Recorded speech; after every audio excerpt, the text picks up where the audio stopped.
नमस्कार दोस्तों, स्वागत है हमारी यूजीसी नेट जेआरएफ हिंदी में। आज हम अपनी नाटक श्रृंखला, जैसा कि आप जानते हैं, नाटक श्रृंखला चल रही है और हम चंद्रगुप्त नाटक पढ़ रहे हैं।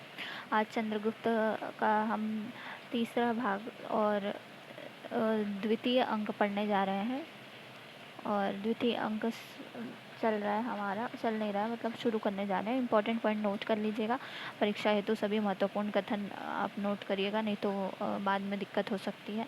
और हो सके तो इसे लाइक करें, सब्सक्राइब करें और शेयर भी करें, ठीक है।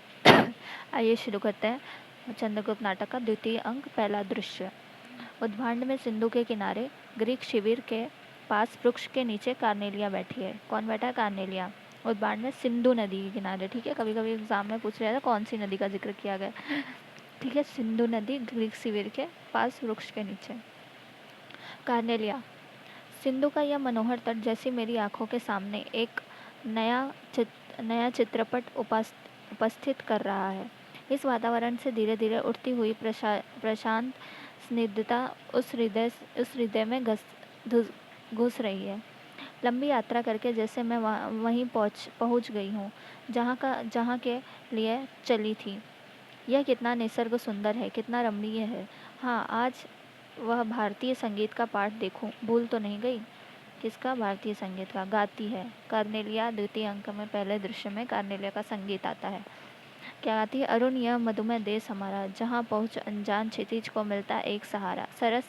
सरस तामरस वर्ज विधि बाहर नाच रही तरुशिखा मनोहर। छिटका जवीन हरियाली पर मंगल कुमकुम सारा।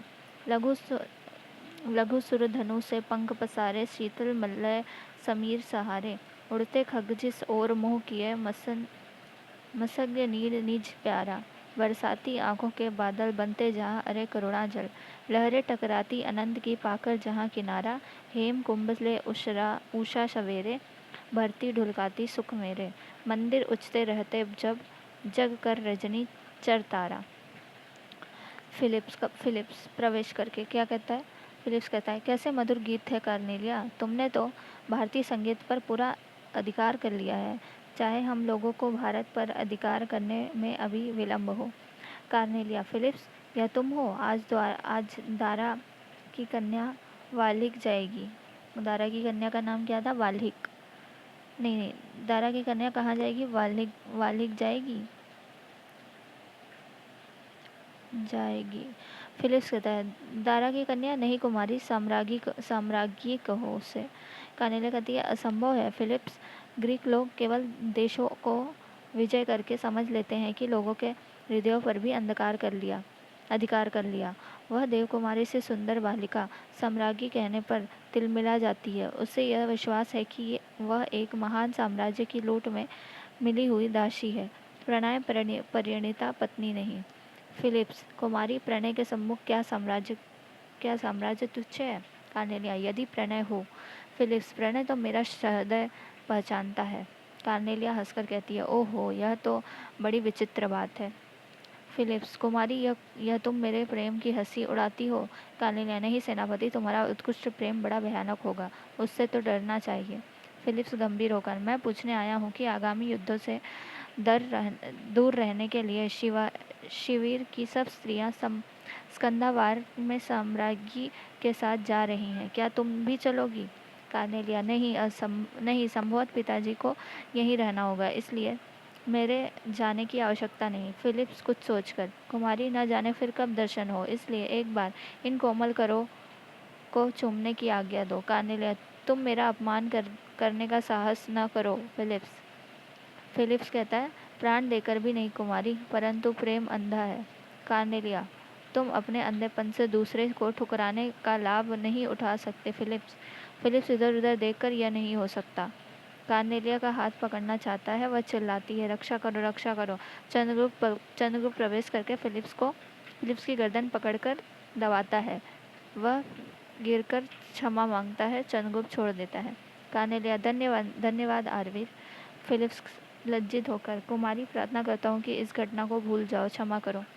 कार्नेलिया। क्षमा तो कर दूंगी, परंतु भूल नहीं सकती फिलिप्स, तुम अभी चले जाओ। फिलिप्स नतमस्तक जाता है। चंद्रगुप्त। चलिए, आपको शिविर के भीतर पहुंचा दें। कार्नेलिया, पिताजी कहाँ हैं? उनसे यह बात कह देनी होगी। यह घटना नहीं, तुम ही कह देना। चंद्रगुप्त, ओह, वे मुझे बुला गए हैं, मैं जाता हूँ। उनसे कह दूंगा। कार्नेलिया, आप चलिए, मैं आती हूँ। चंद्रगुप्त का प्रस्थान।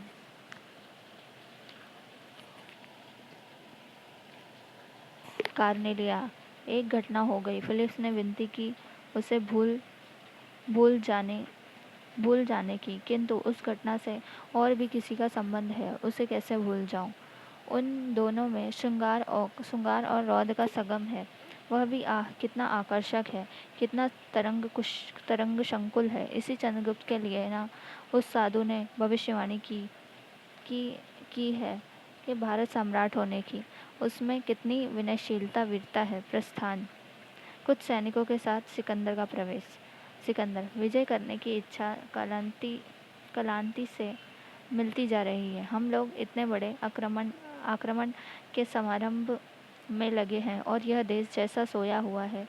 लड़ना जैसे इनके जीवन का उद्वेगजनक अंश नहीं। अपने ध्यान में दार्शनिक के सदृश निमग्न है। सुनते हैं पौरव ने केवल झेलम के पास कुछ सेना प्रतिरोध करने के लिए या केवल देखने के लिए छोड़ रखी है। हम लोग जब पहुंच जाएंगे तब वे लड़ लेंगे। एनिसाक्रिटीज, मुझे तो ये लोग आलसी मालूम पड़ते हैं। सिकंदर, नहीं नहीं, यहाँ के दार्शनिक की परीक्षा तो तुम कर चुके। दंडायन को देखा ना? थोड़ा ठहरो, यहाँ के वीरों का भी परिचय मिल जाएगा। यह अद्भुत देश है। अनिसाक्रिटिस, परंतु आम्बिक तो अपनी प्रतिज्ञा का सच्चा निकला। प्रबंध तो उसने अच्छा कर रखा है। सिकंदर, लोभी है। सुना है कि उसकी एक बहन चिढ़कर सन्यासिनी हो गई है। एनिसाक्रिटिस, मुझे विश्वास नहीं होता, इसमें कोई रहस्य होगा। परंतु एक बात कहूँगा, ऐसे पथ में साम्राज्य की समस्या हल करना कहाँ तक ठीक है? क्यों न शिविर में ही चला जाए? सिकंदर, एनिसाक्रिटिस, फिर तो पल्सीपोलिन का राजमहल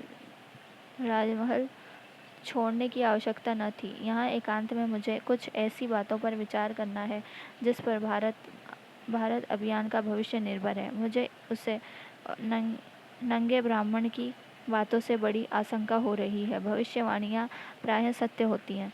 एक ओर से फिलिप्स आम्बिक, दूसरी ओर से सेल्यूकस और चंद्रगुप्त का प्रवेश।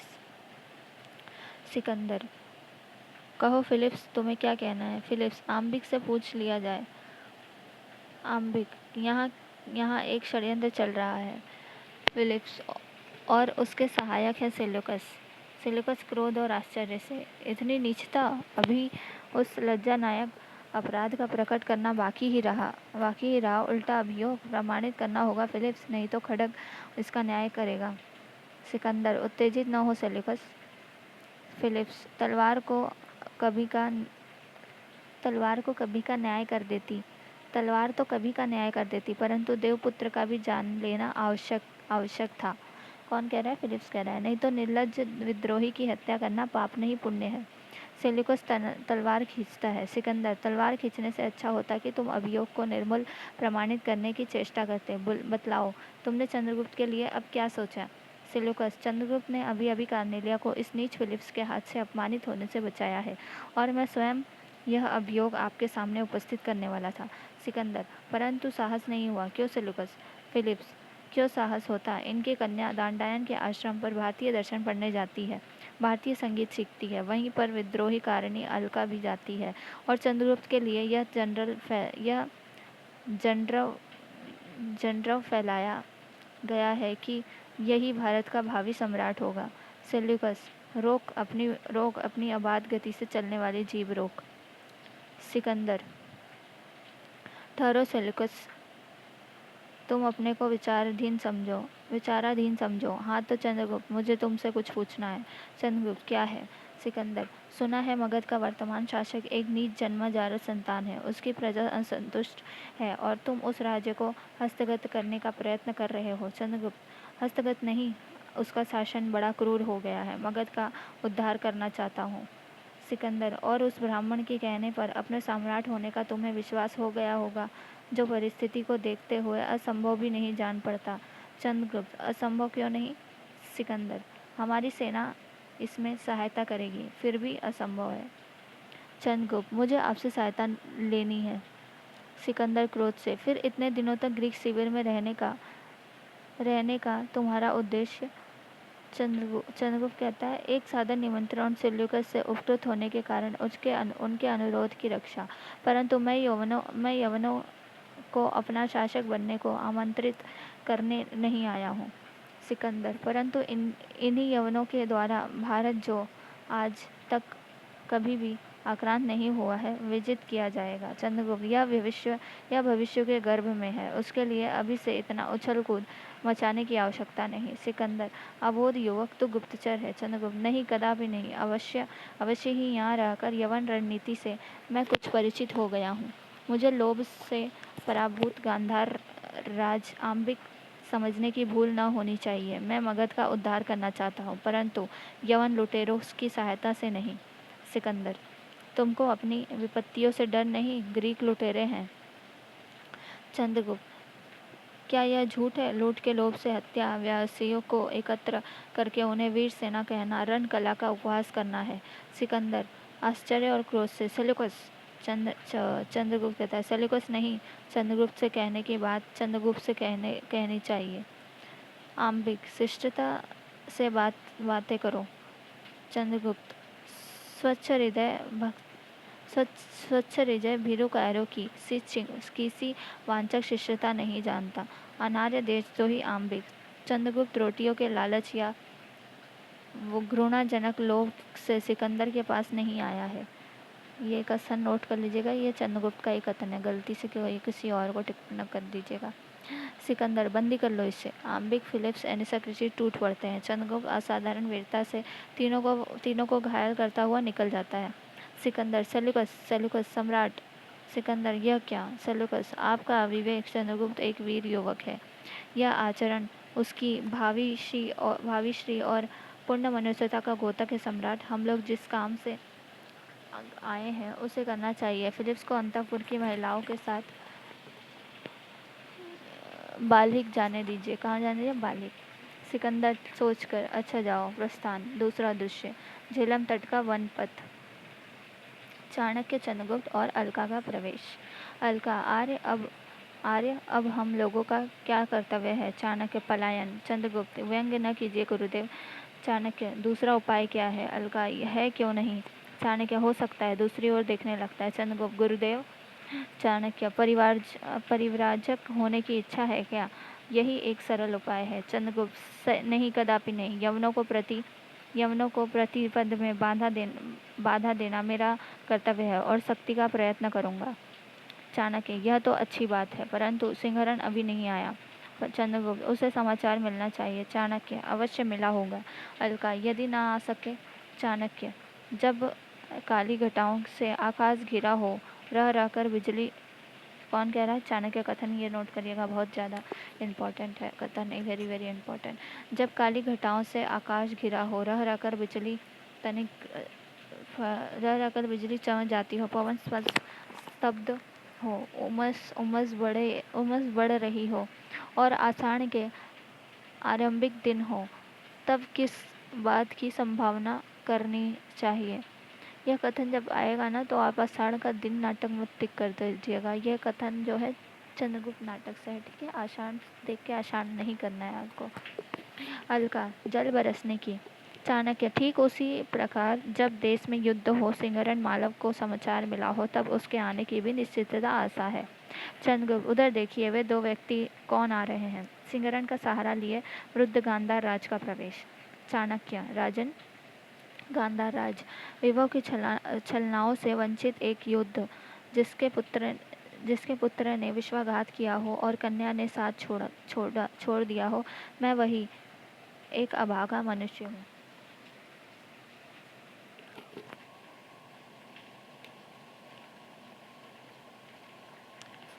अलका पिताजी गले से लिपट जाती है। गांधार राज बेटी अलका, अरे तू कहाँ भटक रही है? अलका, कहीं नहीं पिताजी, आपके लिए छोटी सी झोपड़ी बना रखी है, चलिए विश्राम कीजिए। गांधाराज, नहीं, तू मुझे आपकी झोपड़ी में बिठाकर चली जाएगी। जो महलों को छोड़ चुकी है उसका झोपड़ियों के लिए क्या विश्वास है। अलका, नहीं पिताजी, विश्वास कीजिए। सिंगरन, मालव मैं कृतज्ञ हुई। सिंगरन सस्मित नमस्कार करता है। पिता के साथ अलका का प्रस्थान। चाणक्य, सिंगरन, तुम आ गए, परंतु सिंगरन, किंतु किंतु नहीं आ रहे। आप आज्ञा दीजिए, हम लोग कर्तव्य में लग जाएं। विपत्तियों में बादल मंडरा रहे हैं। चाणक्य, उसकी चिंता नहीं, पौधे अंधकार में बढ़ते हैं और मेरी नीति लता भी उसी भांति विपत्ति तम में लहलही, चाणक्य कह रहे हैं, लहलही होगी। हाँ, केवल शौर्य से काम नहीं चलेगा। एक बात समझ लो, चाणक्य सिद्ध देखता है, साधन चाहे कैसे ही हो। बोलो, तुम लोग प्रस्तुत हो। ये भी कथन चाणक्य का है। चंद्रगुप्त का एक कथन चंद्रगुप्त ने खुद कहा है। चाणक्य का भी एक कथन चाणक्य ने ही कहा है, याद रखिएगा। ठीक है। सिंगरण, हम लोग प्रस्तुत हैं। चाणक्य, तो युद्ध नहीं करना होगा। चंद्रगुप्त, फिर क्या। चाणक्य, सिंगरण और अलका को नट और नटी बनाना होगा। चंद्रगुप्त बनेगा सपेरा और मैं ब्रह्मचारी। देख रहे हो चंद्रगुप्त, पर्वतेश्वर की सेना में जो जो एक गुल्म अपनी छावनी अलग डाले हैं, वे सैनिक कहाँ के हैं। चंद्रगुप्त नहीं जानता। चाणक्य, अभी जानने की आवश्यकता भी नहीं, हम लोग उसी सेना के साथ अपने स्वांग रखेंगे, वही हमारे खेल होंगे। चलो हम लोग चलें। देखो, वह नवीन गुल्म का युवक सेनापति जा रहा है। सबका प्रस्थान। पूर्व पूर्व वेश में कल्याणी और सैनिक का प्रवेश। कल्याणी, सेनापति, मैंने दुस्साहस करके पिताजी को चिढ़ा तो दिया, पर अब कोई मार्ग बताओ जिससे मैं सफलता प्राप्त कर सकूं। पर्वतेश्वर की नीचा दिखलाना ही मेरा प्रधान उद्देश्य है। सेनापति, राजकुमारी कल्याणी, सावधान सेनापति। सेनापति, क्षमा करो, अब ऐसी भूल न होगी। हाँ, तो केवल एक मार्ग है। कल्याणी, वह क्या। सेनापति, घायलों की शुश्रूषा का भार ले लेना है। कल्याणी, मगध सेनापति, तुम कायर हो। सेनापति, तब जैसी आज्ञा हो। स्वगत, स्त्री की अधीनता वैसे ही बुरी होती है। 30 पर युद्ध क्षेत्र में भगवान ही बचावे। कल्याणी, मेरी इच्छा है कि जब पर्वतेश्वर यवन सेना द्वारा चारों ओर से घेर जाए, उस समय उसका उद्धार करके अपना मनोरथ पूर्ण करूं। सेनापति, बात तो अच्छी है। कल्याणी, और तब तक हम लोगों की रक्षित सेना रुक कर देखते हुए, यह लो पर्वतेश्वर इधर आ रहा है। पर्वतेश्वर का युद्ध वेश में प्रवेश। पर्वतेश्वर दूर दिखलाकर, वह किस गुल्म का शिविर है युवक। कल्याणी, मगध मुल्क का महाराज। पर्वतेश्वर, मगध की सेना, असंभव, उसने तो रण निमंत्रण ही स्वीकृत किया था। कल्याणी, परंतु मगध की बड़ी सेना में से एक छोटा सा वीर युवक, उस दल इस युद्ध के लिए परम उत्साहित था। स्वेच्छा से उसने इस युद्ध में योग रखा है। पर्वतेश्वर, प्राच्य मनुष्यों में भी इच्छा उत्साह हंसता है। कल्याणी, महाराज, उत्साह का निवास किसी विशेष दिशा में नहीं है। पर्वतेश्वर हंसकर, प्रगल्भ हो युवक, परंतु दंड जब नाचने लगता है तब भी यदि तुम्हारा उत्साह बना रहे तो मानूंगा। हाँ, तुम बड़े सुंदर कुमार युवक हो, इसलिए साहस न कर बैठना। तुम मेरी रक्षित सेना के साथ हो तो अच्छा, समझा ना। कल्याणी, जैसी आज्ञा। चंद्रगुप्त, सिंगरन और अलका का वेश बदलते हुए प्रवेश। सिंगरन, खेल देख लो, खेल, ऐसा खेल जो कभी न देखा हो न सुना। पर्वतेश्वर, नट, इस समय खेल देखने का अवकाश नहीं। अलका, क्या युद्ध के पहले ही घबरा गए सेनापति, वह भी तो वीरों का खेल ही है। पर्वतेश्वर, बड़ी ढीठ है। किसे कहता है, अलका को कहता है।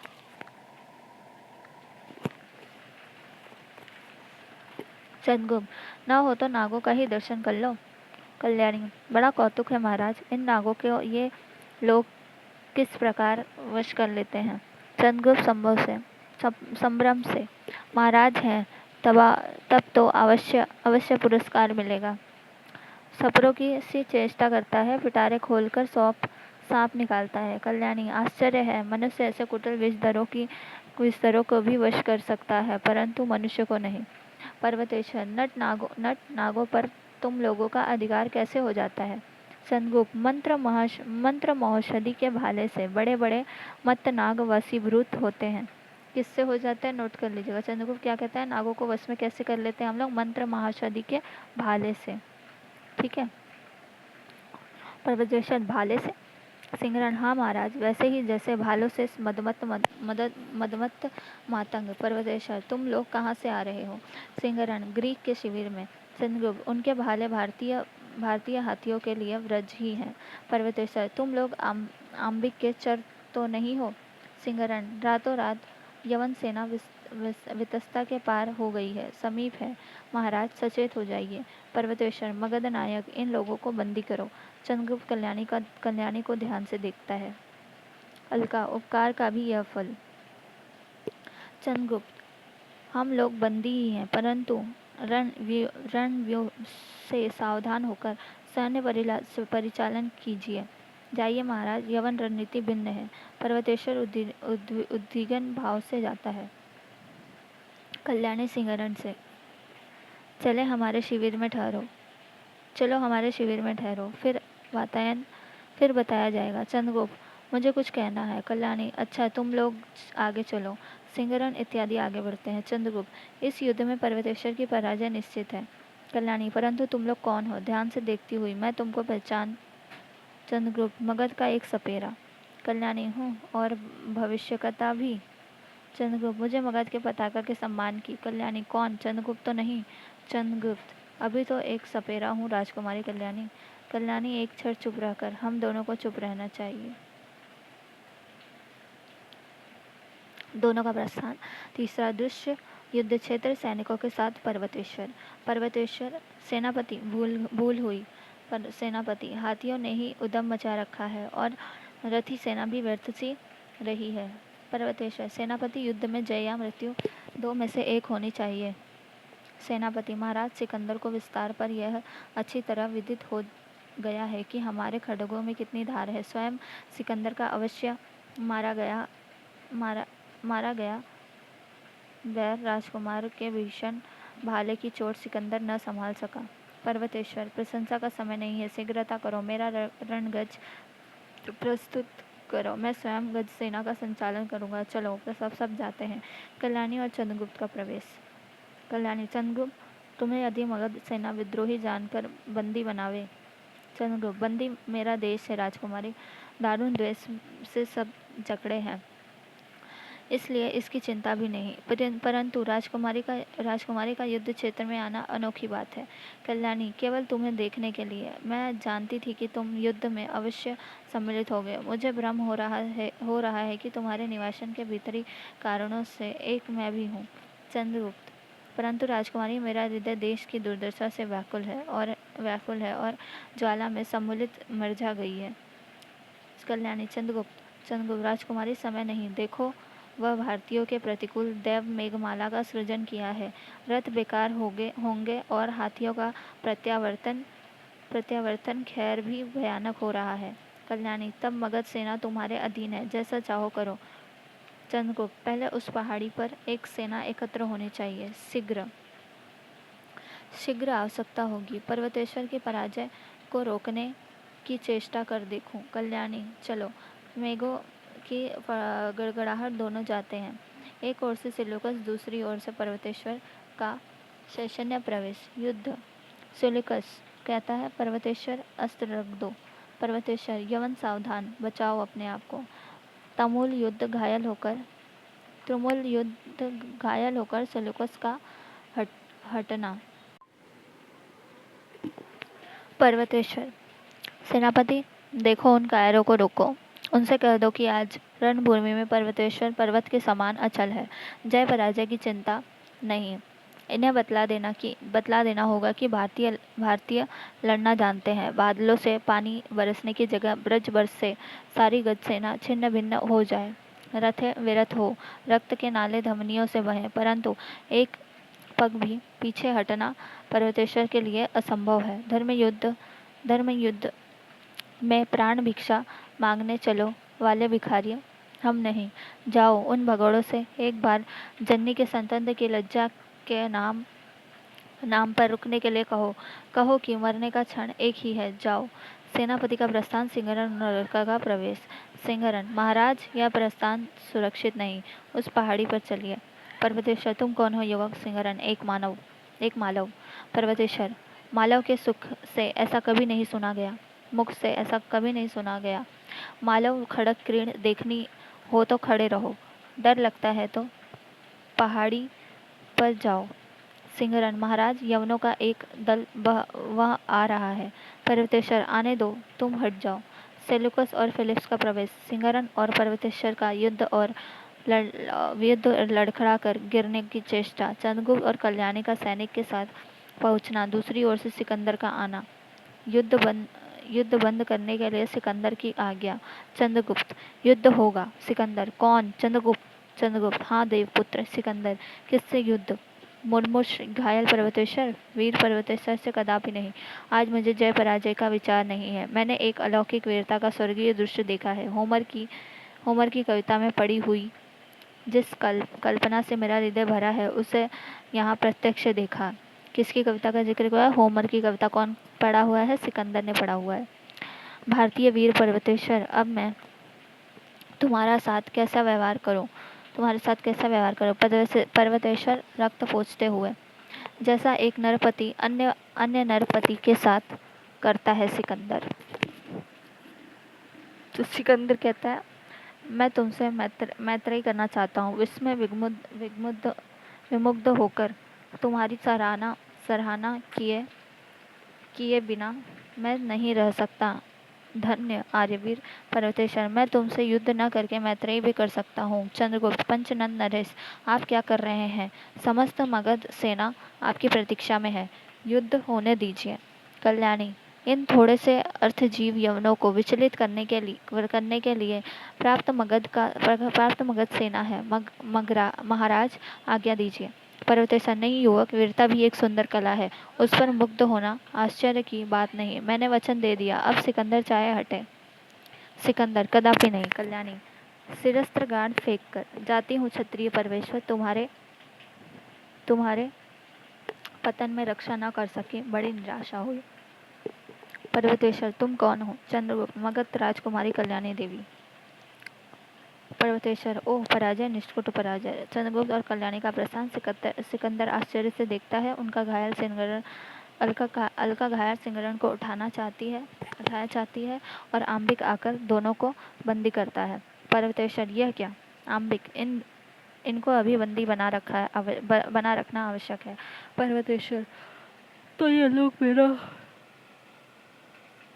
तो पर्वतेश्वर कहता है, तो ये लोग मेरे यहाँ रहेंगे। सिकंदर, पंचनंद नरेश की जैसी इच्छा हो। चौथा दृश्य। मालव में सिंहरण के उद्यान का एक अंश। मालविका प्रवेश करके कहती है, फूल हंसते हुए आते हैं, फिर मकरंद गिराकर मुरझा जाते हैं, आंसू से धरनी को भिगोकर चले जाते हैं। एक स्निग्ध समर का झोंका आता है, निश्वास फेंककर चला जाता है। क्या पृथ्वी तल रोने ही के लिए है? नहीं, सबके लिए एक ही नियम तो नहीं। कोई रोने के लिए है तो कोई हंसने के लिए। विचारती हुई, आजकल तो छुट्टी सी है, परंतु एक विचित्र विदेशियों का दल यहाँ ठहरा है। उनमें से एक तो देखते ही डर लगता है। लो देखो, यह युवक आ गया। कौन कह रही है? मालविका कह रही है। सिर झुकाकर फूल संवारने लगती है। एनिसाक्रिटीज के वेश में चंद्रगुप्त का प्रवेश। चंद्रगुप्त, मालविका क्या आज्ञा है? चंद्रगुप्त, तुम्हारे नाग केशर की क्यारी कैसी है? मालविका, हरी भरी। चंद्रगुप्त, आज कुछ खेल भी होगा, देखोगी? मालविका, खेल तो नित्य ही देखती हूँ। न जाने कहाँ से लोग आते हैं और कुछ न कुछ अभिनय करते हुए चले जाते हैं। उसी उद्यान के कोने से बैठी हुई सब देखा करती हूँ। चंद्रगुप्त, मालविका, तुमको कुछ गाना आता है? मालविका, आता तो है, परंतु। चंद्रगुप्त, परंतु क्या? मालविका, युद्ध काल है, देश में रण चर्चा छिड़ती है, आजकल मालव स्थान में कोई गाता बजाता नहीं। चंद्रगुप्त रणभरी के पहले यदि मधुर मुरली की एक तान सुन लूं तो कोई हानि न होगी मालविका। न जाने क्यों आज ऐसी कामना जाग पड़ी है। मालविका अच्छा सुनिए। अचानक चाणक्य प्रवेश होता है। चाणक्य छोकरियों से बातें करने का समय नहीं है मौर्य। चंद्रगुप्त नहीं गुरुदेव, मैं आज ही विपाशा के तट से आया हूँ। यवन शिविर भी घूम कर देख आया हूँ। चाणक्य क्या देखा? चंद्रगुप्त समस्त यवन सेना शिथिल हो गई है। मगध का इंद्रजाली जानकर सब मुझ में यवन सैनिकों ने वहां की सेना का हाल पूछा। मैंने कहा पंचनद के सैनिकों से भी दुर्धर्ष कई रणकुशाल योद्धा शतद्रु तट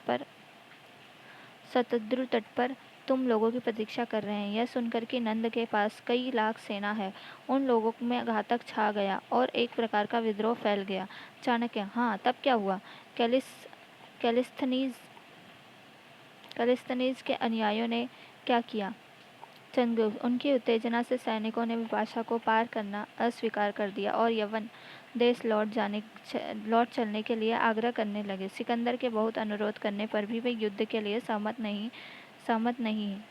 इसलिए रावी के जलमार्ग से लौटने का निश्चय हुआ। अब उनकी इच्छा युद्ध की नहीं है। पहले सिंधु तट, फिर शत्रुघ्न तट और अब रावी के जलमार्ग। ठीक है। चाणक्य और शूद्रकों का क्या समाचार है? चंद्रगुप्त वे भी प्रस्तुत है। मेरी इच्छा है कि इस जगत विजेता का ढोंग करने वाले को एक पाठ पराजय का भी पढ़ा दिया जाए, परंतु इस समय यहाँ सिंहरण का होना अत्यंत आवश्यक है। चाणक्य अच्छा, देखा जाएगा। संभवतः स्कंदावार में मालवों की युद्ध परिषद होगी। अत्यंत सावधानी से काम करना होगा। मालवों को मिलाने का पूरा प्रयत्न तो हमने कर लिया है। चंद्रगुप्त चलिए, मैं अभी आया। चाणक्य का प्रस्थान। मालविका यह खेल तो बड़ा भयानक होगा मगध। चंद्रगुप्त कुछ चिंता नहीं, अभी कल्याणी नहीं आई। एक सैनिक का प्रवेश। चंद्रगुप्त क्या है? सैनिक सेनापति मगध सेना के लिए क्या आज्ञा है? चंद्रगुप्त कहता है विपाशा और शत्रुद्ध के बीच जहाँ अत्यंत संकीर्ण भूभाग है, वहीं अपनी सेना रखो। स्मरण रखना कि विपाशा पार करने पर मगध का साम्राज्य ध्वस्त करना यवनों के लिए बड़ा साधारण काम हो जाएगा। सिकंदर की सेना के सामने इतना विराट प्रदर्शन होना चाहिए कि वह भयभीत हो। सैनिक अच्छा, राजकुमारी ने पूछा है कि आप कब तक आवेंगे। उनकी इच्छा मालव में ठहरने की नहीं है। चंद्रगुप्त राजकुमारी से मेरा प्रणाम करना और कह देना कि मैं सेनापति का पुत्र हूँ। युद्ध ही मेरी आजीविका है। क्षुद्रकों की सेना का मैं सेनापति होने के लिए आमंत्रित किया गया हूँ, इसलिए मैं यहाँ रहकर भी मगध की अच्छी सेवा कर सकूँगा। सैनिक जैसी आज्ञा जाता है। चंद्रगुप्त कुछ सोचकर सैनिक फिर लौट आता है। सैनिक क्या आज्ञा है? चंद्रगुप्त राजकुमारी से कह देना कि मगध जाने की उत्कृष्ट इच्छा होने पर भी वे सेना साथ न ले जाए। सैनिक इसका उत्तर भी लेकर आना होगा। चंद्रगुप्त नहीं। सैनिक का प्रस्थान। मालविका मालव में बहुत सी बातें मेरे देश से विपरीत हैं। इनकी युद्ध विपाशा बलवती है। फिर युद्ध। चंद्रगुप्त तो क्या तुम इस देश की नहीं हो? मालविका नहीं, मैं सिंधु की रहने वाली हूँ। कौन? मालिका कहाँ की रहने वाली है? सिंधु की रहने वाली है। वहाँ युद्ध विग्रह नहीं, न्यायालयों की आवश्यकता नहीं, प्रचुर स्वर्ण के रहते भी कोई उसका उपयोग नहीं, इसलिए अर्थमूलक विवाद कभी उठते ही नहीं। मनुष्य के प्राकृतिक जीवन का सुंदर पालना मेरा सिंधु देश है। क्या है? मनुष्य के प्राकृतिक जीवन का सुंदर पालना मेरा सिंधु देश है। किसका? मालविका का। चंद्रगुप्त तो यहाँ कैसे चली आई हो? मालिका मेरी इच्छा हुई कि और देशों को भी देखूं। तक्षशिला में राजकुमारी अलका से कुछ ऐसा स्नेह हुआ कि वहीं रहने लगी। उन्होंने मुझे घायल सिंहरण के साथ यहाँ भेज दिया। कुमार सिंहरण बड़े सहृदय हैं, परंतु मगध तुमको देखकर तो मैं चकित हो जाती हूँ। कभी इंद्रजाली, कभी कुछ भूला, इतना सुंदर रूप तुम्हें विकल करने की क्या आवश्यकता है? चंद्रगुप्त मैं तुम्हारी सरलता पर मुग्ध हूँ। तुम इन बातों को पूछकर क्या करोगी? प्रस्थान। मालविका, स्नेह से हृदय चिकना हो जाता है, परंतु बिछलने का भय भी होता है। अद्भुत युवक है। देखो कुमार, सिंहरण कब आते हैं? पट परिवर्तन। पांचवा दृश्य, स्थल बंदी गृह, घायल सिंहरण और अलका। अलका, अब तो चल फिर सकोगे? सिंहरण, हाँ अलका, परंतु बंदी गृह से चलना फिरना व्यर्थ है। अलका, नहीं मालव, बहुत शीघ्र स्वस्थ होने की चेष्टा करो, तुम्हारी आवश्यकता है। सिंहरण, क्या? अलका, सिकंदर की सेना रावी पार हो रही है, पंचनद से संधि हो गई, अब यवन लोग निश्चित होकर आगे बढ़ना चाहते हैं। आर्य चाणक्य का एक चर यह संदेश सुना गया है। सिंहरण, कैसे? अलका, छपक छपड़ छपड़क वेश में गीत गाता हुआ भीख मांगता आता था। उसने संकेत से अपना तात्पर्य कह सुनाया। सिंहरण, तो क्या आर्य चाणक्य जानते हैं कि मैं यहीं बंदी हूँ? अलका, हाँ, आर्य चाणक्य इधर इधर की सब घटनाओं को जानते हैं। सिंहरण, तब तो मालव पर शीघ्र ही आक्रमण होगा। अलका, कोई डरने की बात नहीं, क्योंकि चंद्रगुप्त को साथ लेकर आर्य ने वहाँ पर एक बड़ा भारी कार्य किया है। क्षुद्रकों और मालवों में संधि हो गई है, परंतु चंद्रगुप्त को उनकी सम्मिलित ने सेना का सेनापति बनाने का उद्योग हो रहा है। सिंहरण उठकर, तब तो अलका, मुझे शीघ्र पहुंचना चाहिए। अलका, परंतु तुम बंदी हो। सिंहरण, जिस तरह हो सके अलका मुझे पहुंचाओ। अलका कुछ सोचने लगती है। अलका कुछ सोचने लगती है। तुम जानते हो कि मैं क्यों बंदनी हूँ? सिंहरण, क्यों? अलका, आम्बिक से पर्वतेश्वर की संधि हो गई और स्वयं सिकंदर ने विरोध मिटाने के लिए पर्वतेश्वर की भगिनी से आम्बिक का ब्याह कर दिया है, परंतु आम्बिक ने यह जानकर भी कि मैं यहाँ बंदनी हूँ, मुझे छुड़ाने का प्रयत्न नहीं किया। उसकी भीतरी इच्छा थी कि पर्वतेश्वर की कई रानियों में से एक मैं भी हो जाऊँ, परंतु मैंने अस्वीकार कर दिया। सिंहरण, अलका, तब क्या करना होगा? अलका, यदि मैं पर्वतेश्वर से ब्याह करना स्वीकार करूँ तो संभव है तुमको छुड़ा दूँ। सिंहरण कहता, मैं? अलका, मुझसे पूछती हो? अलका, दूसरा उपाय क्या है? सिंहरण, मेरा सिर घूम रहा है। अलका, तुम पर्वतेश्वर की प्रणयिनी बनोगी? अच्छा होता कि इससे पहले मैं न रह जाता। अलका, क्यों मालव, इससे तुम्हारी कुछ हानि है? सिंहरण, कठिन परीक्षा न लो अलका, मैं बड़ा दुर्बल हूँ। मैंने जीवन और मरण से तुम्हारा संग न छोड़ने का प्रण किया है। अलका, मालव, देश की स्वतंत्रता तुम्हारी आशा में है। सिंहरण, और तुम पंचनंद की अधीश्वरी बनने की आशा में, तब मुझे रणभूमि में प्राण देने की आज्ञा दो। अलका हंसती हुई, चिढ़ गए? आर्य चाणक्य की आज्ञा है कि थोड़ी देर पंचनंद का सूत्र संचालन करने के लिए मैं यहाँ की रानी बन जाऊँ। सिंहरण, यह भी कोई हंसी है? अलका, बंदी, जाओ सो रहो, मैं आज्ञा देती हूँ। सिंहरण का प्रस्थान। अलका, सुंदर निश्चल हृदय, तुमसे हंसी करना भी अन्याय है, परंतु व्यथा को दबाना पड़ेगा। सिंहरण को मालव भेजने के लिए प्रणय के साथ अत्याचार करना होगा। गाती है, प्रथम यौवन मदिरा से मत प्रेम करने की थी परवाह, और किसको देना है हृदय चिन्हाने की थी तनिक थी चाह। बेच डाला था हृदय अमोल, आज वह मांग रहा था दाम। वेदना मिली तुला पर तोल, उसे लोभी न ले बेकाम। उड़ रही है हुत पथ में घुल, आ रहे हो तुम बेपरवाह। करूँ क्या द्रुग जल से छिड़काव, बनाऊँ मैं यह बिछलन राह। संभलते धीरे धीरे चलो, इसी मिस तुमको लगे विलंब। सफल हो जीवन के सब साध, मिले आशा को कुछ अवलंब। विश्व की सुषमाओं का स्रोत, वह चलेगा आँखों की राह, और दुर्लभ होगी पहचान, रूप रत्नाकार भरा अथाह।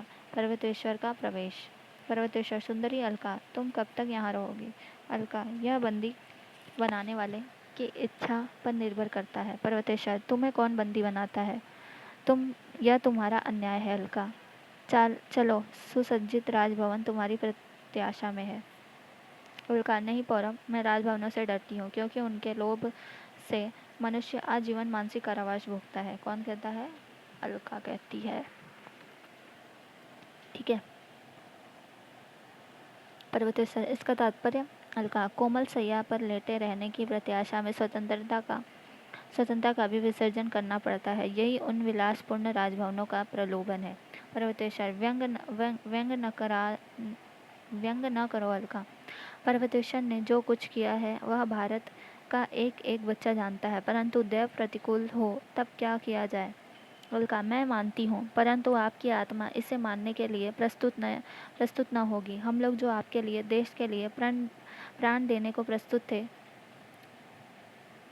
केवल यवनों को प्रसन्न करने के लिए बंदी किए गए। पर्वतेश्वर, बंदी कैसे? अलका, बंदी नहीं तो और क्या। सिंगरण जो आपके साथ युद्ध करते घायल हुआ है, आज तक वह क्यों रोका गया? पंचनद नरेश, आपका न्याय अत्यंत सुंदर है ना। पर्वतेश्वर, कौन कहता है सिंगरण बंदी है? इस वीर की मैं प्रतिष्ठा करता हूँ। अलका, परंतु उससे द्वंद्व युद्ध किया चाहता हूँ। अलका, क्यों? पर्वतेश्वर, क्योंकि अलका के दो प्रेमी नहीं हो सकते। अलका, महाराज, यदि भूपालों का सव्यवहार न मांगकर आप सिकंदर से द्वंद्व युद्ध मांगते तो अलका को विचार करने का अवसर मिलता। पर्वतेश्वर, यदि मैं सिकंदर का विपक्षी बन जाऊँ तो तुम मुझे प्यार करोगी? अलका, सच कहो। अलका, तब विचार करूंगी, पर वैसी संभावना नहीं। पर्वतेश्वर, क्या प्रमाण चाहती हो? अलका, सिंहरण के देश पर यवनों का आक्रमण होने वाला है। वहां तुम्हारी सेना यवनों की सहायक न बने और सिंहरण अपनी मालव की रक्षा के लिए मुक्त किया जाए। पर्वतेश्वर, मुझे स्वीकार है। अलका, तो मैं भी राजभवन में चलने के लिए प्रस्तुत हूँ, परंतु एक नियम पर। पर्वतेश्वर, वह क्या? अलका, यह कि सिकंदर के भारत में रहने तक मैं स्वतंत्र रहूंगी। पंचन नरेश, यह दस्यु दल बरसाती बाढ़ के समान निकल जाएगा, विश्वास रखिए। पर्वतेश्वर, सच कहती हो अलका? अच्छा, मैं प्रतिज्ञा करता हूँ, तुम जैसा कहोगी वही होगा। सिंहरण के लिए रथ आवेगा और तुम्हारे लिए शिविका, देखो भूलना मत। चिंतित भाव से प्रस्थान। मालवों के स्कंदावार, छठा दृश्य, मालवों के स्कंदावार में युद्ध परिषद। देवबल, परिषद के सम्मुख मैं यह विज्ञप्ति उपस्थित करता हूँ कि यवन युद्ध के लिए जो संधि मालव क्षुद्रकों से हुई है, उसे सफल बनाने के लिए आवश्यक है कि दोनों गढ़ों की एक सम्मिलित सेना बनाई जाए और उसके सेनापति क्षुद्रकों के मनोनीत सेनापति मगध चंद्रगुप्त ही हों। उन्हीं की आज्ञा के से सैन्य संचालन हो। सिंहरण का प्रवेश। परिषद में हर्ष। सब कुमार सिंहरण की जय। नागदत्त, मगध एक साम्राज्य है। विच्छिव और रुचि गणतंत्र को कुचलने वाले मगध का निवासी हमारी सेना का संचालन करे, यह अन्याय है। मैं इसका विरोध करता हूँ। सिंहरण, मैं मालव सेना का बालाधिकृत हूँ।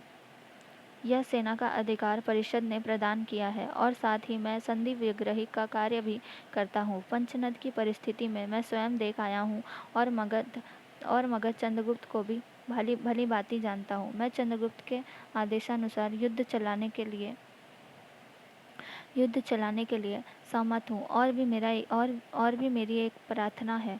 उत्तरापथ के विशिष्ट राजनीतिज्ञ आर्य चाणक्य के गंभीर राजनीतिक विचार सुनने पर आप लोग अपना कर्तव्य निश्चित करें। गण मुख्य। आर्य चाणक्य व्यासपीठ पर आवे। चाणक्य व्यासपीठ से।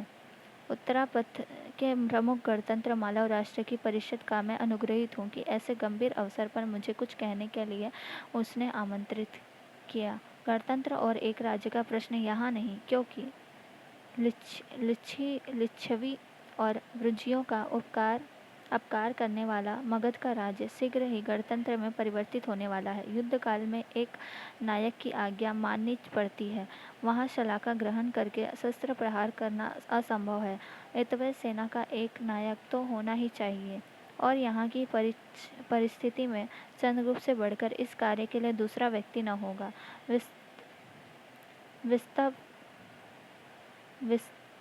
वितस्ता प्रदेश के अधीश्वर पर्वतेश्वर के यवनों से संधि करने पर भी चंद्रगुप्त ही केवल उद्योग का यह फल है कि पर्वतेश्वर की सेना यवन सहायता को न आवेगी। उसी के प्रयत्न से यवन सेना में विद्रोह भी हो गया है, जिससे उनका आगे बढ़ना असंभव हो गया है। परंतु सिकंदर की कूटनीति प्रत्यावर्तन में भी विजय चाहती है। वह अपनी विद्रोही सेना को स्थान मार्ग से लौटने की आज्ञा देकर नोबल के द्वारा स्वयं सिंध संगम तट के प्रदेश विजय करना चाहता है। उसमें मालवों का नाश निश्चित है। अतएव सेनापतित्व के लिए आप लोग चंद्रगुप्त को वरण करें तो क्षुद्रकों का सहयोग भी आप लोगों को मिलेगा। चंद्रगुप्त को ही उन लोगों ने भी सेनापति बनाया है।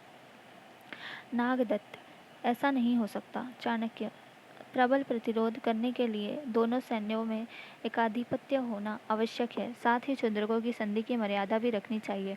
प्रश्न शासन का नहीं, युद्ध का है। युद्ध में सम्मिलित होने वाले वीरों को एकनिष्ठ होना भी लाभदायक है।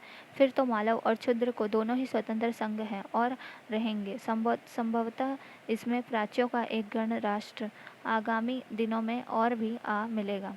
नागदत्त, समझ गया। चंद्रगुप्त को ही सम्मिलित सेना का सेनापति बनाना श्रेयस्कर होगा। सिंहरण, अन्नपान और भैषज्य सेवा करने वाली स्त्रियों ने मालविका को अपना प्रधान बनाने की प्रार्थना की है। गणमुख्य, यह उन लोगों की इच्छा पर है। अस्तु महाबलाधिकृत पद के लिए चंद्रगुप्त को वरण करने की आज्ञा परिषद देती है। संवेत जयोत। सातवां दुष्य पर्वतेश्वर का प्रसाद। अलका, सिंहरण मेरी आशा देख रहा होगा और मैं यहाँ पड़ी हूँ। आज इसका कुछ निबटारा करना होगा, अब अधिक नहीं। आकाश की ओर देखकर तारों से भरी हुई काली रजनी का नीला आकाश जैसे कोई विराट गणितज्ञ निवृत्त में रखा रेखा गणित की समस्या सिद्ध करने के लिए बिंदु दे रहा है। पर्वतेश्वर का प्रवेश। पर्वतेश्वर, अलका, बड़ी दुविधा है। अलका, क्यों पौरव? पर्वतेश्वर, मैं तुमसे प्रतिश्रुत हो चुका हूँ कि मालव युद्ध में मैं भाग न लूँगा, परंतु सिकंदर का दूत आया है कि 8 सहस्त्र अश्वारोही लेकर रावी तट पर मिलो। साथ ही पता चला है कि कुछ यवन सेना अपने देश को लौट रही है। अलका, अपंद मस्त होकर, हाँ, कहते चलो। पर्वतेश्वर, तुम क्या कहती हो? अलका, अलका, मैं सुनना चाहती हूँ। पर्वतेश्वर, बताओ मैं क्या करूँ? अलका, जो अच्छा समझो। मुझे देखने दो ऐसी सुंदर वेणी, फूलों से गुथी हुई श्यामा रजनी की सुंदर वेणी। आहा। पर्वतेश्वर, क्या कह रही हो? अलका, गाने की इच्छा होती है, सुनोगे? गाती है। बिखरी किरण अतरव व्याकुल हो विरस वदन पर चिंता लेख। छायावा में राख देखती गिनती प्रणय अवधि की रेख। प्रियतम के आगमन पथ पे उड़ न रही है कोमल धुल। कादम्बनी उठी यह ढकने वाली धूल जल्दी के कुल। समय विहग के कृष्णा पक्ष में रजत चित्र सी अंकित कौन। तुम हो सुंदरी तरक तारिके, बोलो कुछ, बैठो मत मौन। मंदाकिनी समीप भरी भरी प्यासी आंखें क्यों नादान। रूप निशा की उषा में फिर कौन सुनेगा तेरा गान। पर्वतेश्वर, अलका, मैं पागल होता जा रहा हूँ, यह तुमने क्या कर दिया है? अलका, मैं तो गा रही हूँ। पर्वतेश्वर, परिहास न करो, बताओ मैं क्या करूँ? अलका, यदि सिकंदर के रण निमंत्रण में तुम न जाओगे तो तुम्हारा राज्य चला जाएगा। पर्वतेश्वर, बड़ी विडंबना है। अलका, पराधीनता से बढ़कर विडंबना और क्या है? अब समझ गए होगे कि वह संधि नहीं, पराधीनता की स्वीकृति थी। पर्वतेश्वर, मैं समझता हूँ कि 1000 अश्वारोहियों को साथ लेकर वहाँ पहुँच जाऊँ, फिर कोई बहाना ढूंढ निकालूंगा। अलका, मन में, मैं चलूँ निकल भागने का ऐसा अवसर दूसरा न मिलेगा। प्रकट अच्छी बात है, परंतु मैं भी साथ चलूँगी। मैं यहाँ अकेले क्या करूँगी? पर्वतेश्वर का प्रस्थान। 8वां दृश्य। रावी के तट पर सैनिकों के साथ मालविका और चंद्रगुप्त नदी में दूर पर कुछ नावें। मालविका, मुझे शीघ्र उत्तर दीजिए। चंद्रगुप्त, जैसा उचित समझो। तुम्हारी आवश्यक सामग्री तुम्हारे अधीन रहेगी। सिंहरण को कहाँ छोड़ा? मालविका, आते ही होंगे। चंद्रगुप्त सैनिकों से, तुम लोग कितनी दूर तक गए थे? सैनिक, अभी चार योजना तक यवनों का पता नहीं, परंतु कुछ भारतीय सैनिक रावी के उस पार दिखाई दिए। मालव की 50 शिकाएं वहां निरीक्षण कर रही हैं, उन पर धनुर्धर है। सिंहरण प्रवेश करके, वह पर्वतेश्वर की सेना होगी, किंतु मगध आश्चर्य है। चंद्रगुप्त, आश्चर्य कुछ नहीं। सिंहरण, क्षुद्रकों के केवल कुछ ही गुल्म आए हैं, और तो। चंद्रगुप्त, चिंता नहीं, कल्याणी के मगध सैनिक और क्षुद्र अपनी शांत घात में है। यवनों को इधर आ जाने दो। सिंहरण, थोड़ी सी हिशिकाओं पर मुझे वीर चाहिए। सिंहरण प्रस्तुत है, आज्ञा दीजिए। चंद्रगुप्त यवनों की जल सेना पर आक्रमण करना होगा, विजय के विचार से नहीं, केवल उलझाने के लिए और उनकी सामग्री नष्ट करने के लिए। सिंहरण संकेत करता है, नावें जाती हैं। मालविका, तो मैं स्कंदावार के पृष्ठभाग में अपनी साधन रखती हूँ। एक क्षुद्र भंडारण मेरे उपवन में भी रहेगा। चंद्रगुप्त विचार करके, अच्छी बात है। एक नाव तेजी से आती है, उस पर से अलका उतर पड़ती है। सिंहरण आश्चर्य से, तुम कैसे अलका? अलका, पर्वतेश्वर ने प्रतिज्ञा भंग की है, वह सैनिकों के साथ सिकंदर की सहायता के लिए आया है। मालवों की नावें घूम रही हैं, मैं जानबूझकर पर्वतेश्वर को छोड़कर कहीं पहुंच गई, हंसकर, परंतु मैं बंदी होकर आई हूँ। चंद्रगुप्त, देवी, युद्ध काल है, नियमों को तो देखना ही पड़ेगा। मालविका, ले जाओ इन्हें उपवन में। मालविका और अलका का प्रस्थान। मालव रक्षकों के साथ एक यवन का प्रवेश। यवन, मालव के संधि विग्रही का अमात्य से मिलना चाहता हूँ। सिंहरण, तुम दूत हो? यवन, हाँ। सिंहरण, कहो, मैं यही हूँ। यवन, देवपुत्र ने आज्ञा दी है कि मालव नेता मुझसे आकर भेंट करें। कौन कह रहा है? यवन कह रहा है। और मेरी जल यात्रा की सुविधा का प्रबंध करें। सिंहरण क्या कह रहा है? सिकंदर से मालवों की ऐसी कोई संधि नहीं हुई है जिससे वह इस कार्य के लिए बाध्य हो। हाँ, भेंट करने के लिए मालव सदैव प्रस्तुत हैं, चाहे संधि परिषद में या रणभूमि में। यवन, तो यही जाकर कह दूं? सिंहरण, हाँ, जाओ, रक्षकों से इन्हीं सीमा तक पहुंचा दो। यवन का रक्षकों के साथ प्रस्थान। चंद्रगुप्त, मालव हम लोगों से भयानक दायित्व उठाया है, इसका निर्वाह करना होगा। सिंहरण, जीवन मरण से खेलते हुए करेंगे वीरवर। चंद्रगुप्त, परंतु सुनो तो, यवन लोग आर्यों की रणनीति से नहीं लड़ते, वे हम ही लोगों के युद्ध है, जिनमें रणभूमि के पास ही कृषक स्वच्छंदता से हल चलाता है। यवन आतंक फैलाना जानते हैं और उसे अपनी रणनीति का प्रधान अंग मानते हैं। निरीह साधारण प्रजा को लूटना, गांवों को जलाना उनके भीषण परंतु साधारण कार्य हैं। सिंहरण, युद्ध सीमा के पार के लोगों को भिन्न भिन्न दुर्गों में एकत्र होने की आज्ञा प्रचारित हो गई है, जो होगा देखा जाएगा। चंद्रगुप्त, पर एक बात सदैव ध्यान में रखनी होगी। सिंहरण, क्या? चंद्रगुप्त, यही कि हमें आक्रमणकारी यवनों को यहाँ से हटाना है और उन्हें जिस प्रकार हो भारतीय सीमा के बाहर करना है, इसलिए शत्रु की ही नीति से युद्ध करना होगा। सिंहरण, सेनापति की सब आज्ञा मानी जाए, चलिए। सबका प्रस्थान। 9वां दृश्य, शिविर के समय कल्याणी और चाणक्य। कल्याणी, आर्य, अब मुझे लौटने की आज्ञा दीजिए, क्योंकि सिकंदर ने विपाशा के अपने आक्रमण की सीमा बना ली है। अग्रसर होने की संभावना नहीं और अमात्य राक्षस भी आ गए हैं, उनके साथ मेरा जाना ही उचित है। चाणक्य, और चंद्रगुप्त से क्या कह दिया जाए? कल्याणी, मैं नहीं जानती। चाणक्य, परंतु राजकुमारी, उसका उसी प्रेमपूर्ण हृदय भग्न हो जाएगा, वह बिना पतवार की नौका के सदृश इधर उधर बहेगा। कल्याणी, आर्य, मैं इन बातों को नहीं सुनना चाहती, क्योंकि समय ने मुझे अव्यवस्थित बना दिया है। अमात्य राक्षस का प्रवेश। राक्षस कौन? चाणक्य। चाणक्य, हाँ, अमात्य राजकुमारी मगध लौटना चाहती हैं। राक्षस, तो उन्हें कौन रोक सकता है? चाणक्य, क्यों, तुम रोकोगे? राक्षस, क्या तुमने सबको मूर्ख समझ लिया है? चाणक्य, जो होंगे वह अवश्य समझ जाएंगे। अमात्य, मगध की रक्षा अभिष्ट नहीं है क्या? राक्षस, मगध विपन्न कहाँ है? चाणक्य, मैं तो क्षुद्रकों से कह दूं कि तुम लोग बाधा न दो, और यवनों से भी यह कह दिया जाए कि वास्तव में यह स्कंदावार प्राच्य देश के सम्राट का नहीं है, जिससे भयभीत होकर तुम विपाशा पार नहीं होना चाहते। यह तो क्षुद्रकों की क्षुद्र सेना है, जो तुम्हारे लिए मगध तक पहुँचने का सरल पथ छोड़ देने को प्रस्तुत है। क्यों? राक्षस विचार कर, आह ब्राह्मण, मैं स्वयं रहूंगा, यह तो मान लेने योग्य सम्मित है, परंतु। चाणक्य, फिर परंतु लगाया। तुम स्वयं रहो और राजकुमारी भी रहे, और तुम्हारे साथ जो नवीन गुल्म आए हैं उन्हें भी रखना पड़ेगा। जब सिकंदर रावि के अंतिम छोर पर पहुंचेगा, तब तुम्हारी सेना का काम बढ़ेगा। राक्षस, फिर भी मगध पर मेरा स्नेह है, मैं उसे उजड़ने और हथियारों से बचाना चाहता हूँ। प्रस्थान। कल्याणी, क्या इच्छा है अमात्य? राक्षस, मैं इसका मुंह भी नहीं देखना चाहता, पर इसकी बातें मानने के लिए विवश हो रहा हूँ। राजकुमारी, यह मगध का विद्रोही अब तक बंदी कर लिया जाता, यदि इसकी स्वतंत्रता की आवश्यकता न होती। कल्याणी, जैसी सम्मति हो। चाणक्य का पुनः प्रवेश।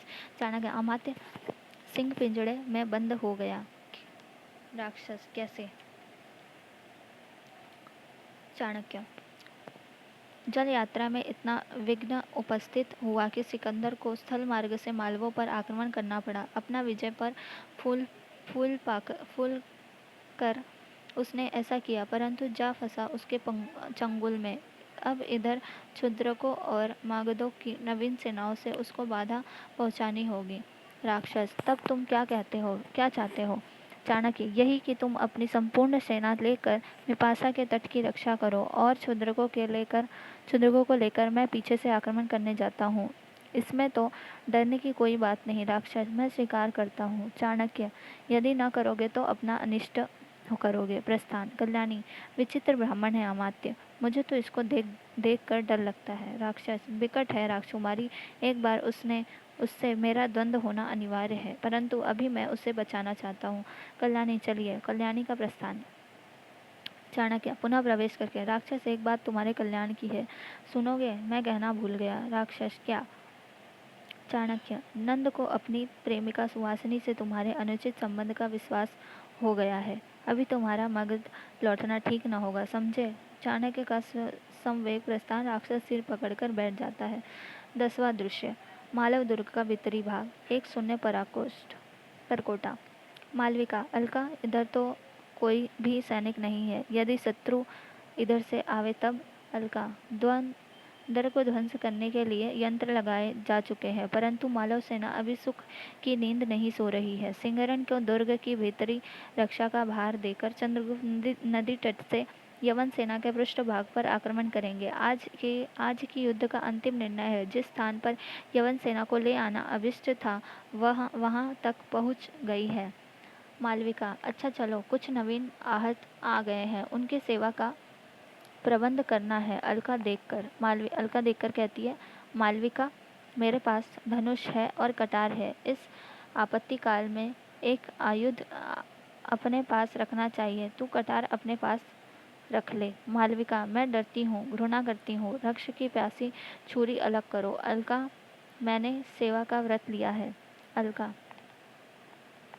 प्राणों के भय से घृणा करती हो क्या? अलका, प्राण तो धरोहर है, जिसका होगा वही होगा, मुझे भयों से इसकी रक्षा करने की आवश्यकता नहीं, मैं जाती हूँ। अलका, अच्छी बात है, जा, परंतु सिंगरण को शीघ्र ही भेज दे। यहाँ जब तक कोई ना आ जाए मैं नहीं हट सकती। मालविका का प्रस्थान। अलका, संध्या का नीरव निर्जन प्रदेश है, बैठूं, अकस्मात बाहर से हल्ला होता है, युद्ध शब्द। क्या चंद्रगुप्त ने आक्रमण कर दिया? परंतु यह स्थान बड़ा ही आरक्षित है। उठती है, अरे यह कौन है, कोई यवन सैनिक है क्या? तो सावधान हो जाओ। धनुष चढ़ाकर तीर मारती है, यवन सैनिक का पतन। दूसरा फिर ऊपर आता है, उसे भी मारती है। तीसरी बार स्वयं सिकंदर ऊपर आता है, तीर का वार बचाकर दुर्ग में कूदता है और अलका को पकड़ना चाहता है। सहसा सिंहरण का प्रवेश। युद्ध। सिंहरण तलवार चलाते हुए, तुमको स्वयं इतना साहस नहीं करना चाहिए था सिकंदर, तुम्हारा प्राण बहुमूल्य है। सिकंदर, केवल सेनाओं को आज्ञा देना नहीं जानता, बचाओ अपने आप को। भाले का वार। सिंहरण इस फुर्ती से बर्छे को ढाल पर लेता है और वह सिकंदर के हाथ से छूट जाता है। यनवराज विवश होकर तलवार चलाता है, किंतु सिंहरण के भयानक प्रत्याघात से घायल होकर गिरता है। 3 यवन सैनिक कूद कर आते हैं, इधर से मालव सैनिक पहुंचते हैं। सिंहरण, यवन, दुस्साहस न करो, तुम्हारे सम्राट की अवस्था शोचनीय है, ले जाओ, इनकी सदुषा करो।